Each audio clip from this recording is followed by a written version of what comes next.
ગોરવા BIDCમાં આવેલ કંપનીમાંથી ₹7.29 લાખની કિંમતના 83 નંગ વાલની ચોરી કરી તસ્કરો ફરાર થઈ ગયા હતા।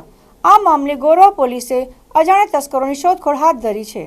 વડોદરા શહેરના ગોરવા BIDCમાં આવેલી ફ્રોઝન એન્જિનિયરિંગ સોલ્યુશન કંપનીમાંથી 83 નંગ જેટલા જુદા જુદા વાલની ચોરી થઈ હતી, જેની કિંમત ₹7,29,000 થવા પામી છે।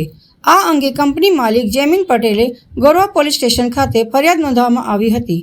ચોરી અંગેની જાણ થતાં ગોરવા પોલીસના PI KN લાઠિયા સહિત સ્ટાફ બનાવની જગ્યાએ પહોંચી તપાસ હાથ ધરી હતી તથા અજાણ્યા તસ્કરોને શોધી કાઢવાના ચક્રો ગતિમાન કર્યા છે। આપણી company frozen engineering solution Krishna industrial estate Gorwa BIDCની બાજુમાં આવેલી છે અને ત્યાં 17 તારીખથી લઈને 18 તારીખે રાતે મોડા 12:30 સુધીમાં 3 વખત ચોરી થઈ છે અને મારે ત્યાંથી 76 2 ઇંચના વાલ અને 3 ઇંચના 7 વાલ એવી રીતના કરીને 83 વાલ ચોરાયા છે। એની આશરે કિંમત 7.5 લાખની આસપાસ થાય છે।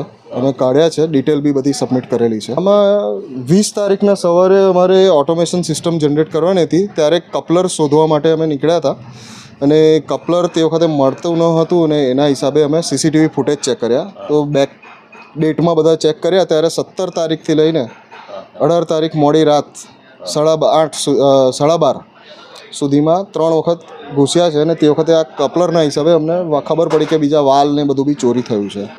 પોલીસ ફરિયાદ કરી દીધેલી છે, એ 20 તારીખે આપણે કરી દીધી હતી ફરિયાદ અને હવે બધી પ્રોસેસ ચાલી રહી છે। એની આશરે કિંમત 7.5 લાખની આસપાસ થાય છે।